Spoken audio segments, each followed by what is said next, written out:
Hi, my name is Bailey Salvador, and I'm here to present a mini PowerPoint. Text messaging and email, knowing when they are appropriate in business communication. Texting in the workplace. One of the benefits of texting in the workplace is that information is ensured to be received because everyone has their cell phones on them at all times. But because of this, we have to beware of misinterpretations.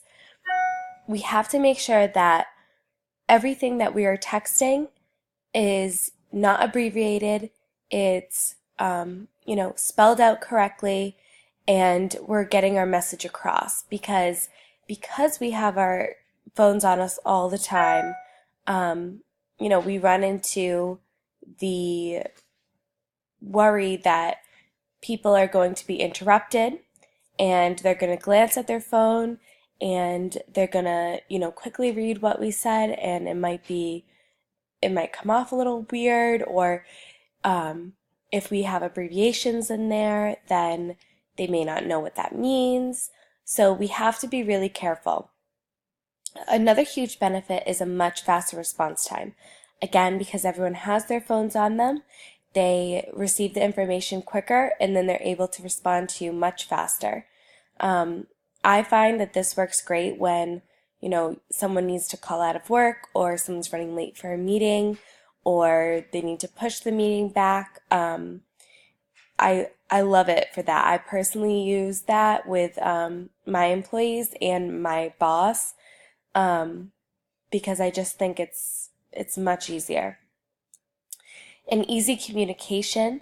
So if you're in a meeting and somebody, finds something out, or gets an email that maybe the price point has changed, or someone's been let go all of a sudden, or whatever it may be, you can easily text, whatever the information might be to somebody who needs to know, or whatever. It's just much easier of communication than sending an email and hoping that, it gets to them before your colleague enters another meeting.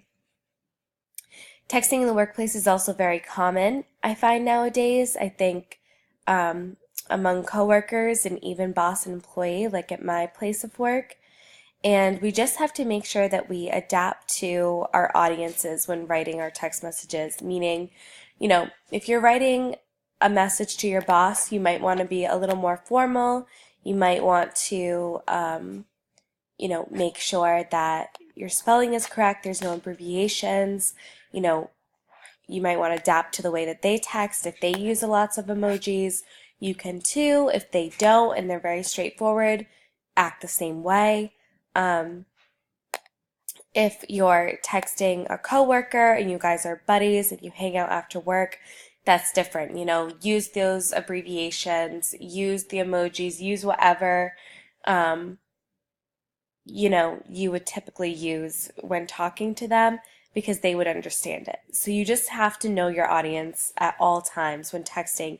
And knowing your audience when texting also helps you, beware of misinterpretations as well. Emailing in the workplace. Emailing in the workplace is extremely common. Obviously, every company does it.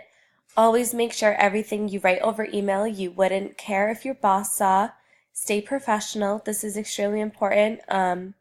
Just because you just always want to make sure that everything you're writing to, external, like colleagues or clients or internal colleagues are, is very professional, because at any time, somebody could take that email and copy your boss on it and say, this happened, why hasn't this been processed yet? Or, something like that. So you just want to be careful. That's mainly why I stay careful, is because in case anything ever, is being held up in a queue or isn't getting processed on time, I would want to make sure that my emails are, professional and sound good, and my response time is fast, and it's no fault of my own as to, why something might be stuck. Subject lines are way more important than you think. Subject lines are super important because they are how people find an email. They're like if you are talking about a promotion for Joe Smith and you label it account manager promotion, nobody's going to know that's labeled for Joe Smith. You have to write account manager promotion, Joe Smith, May 2019. That's a good subject line. Anyone could find it. Everyone will remember that. You have to just make sure your subject lines are important. They have to be, clear and concise and state exactly what the email is about, especially emails that are detrimental to important financial decisions or HR decisions. So subject lines are way more important than you think.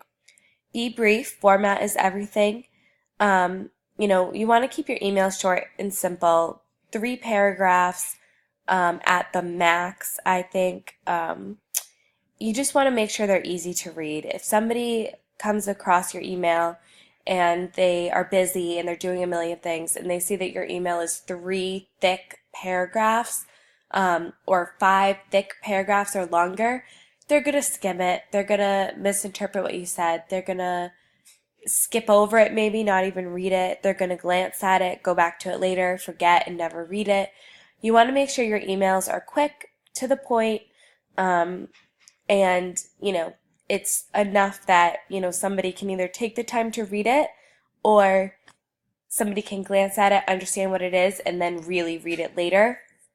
So format is truly everything, and sticking to the point is everything. And make sure there's no mistakes. It's super embarrassing if you have any mistakes, spelling, grammar, whatever it is in your email, because again, if your boss gets copied on it, they'll see. It just makes you look stupid. If it's just not good, and it's just really good to, always reread your emails. Thank you so much for watching.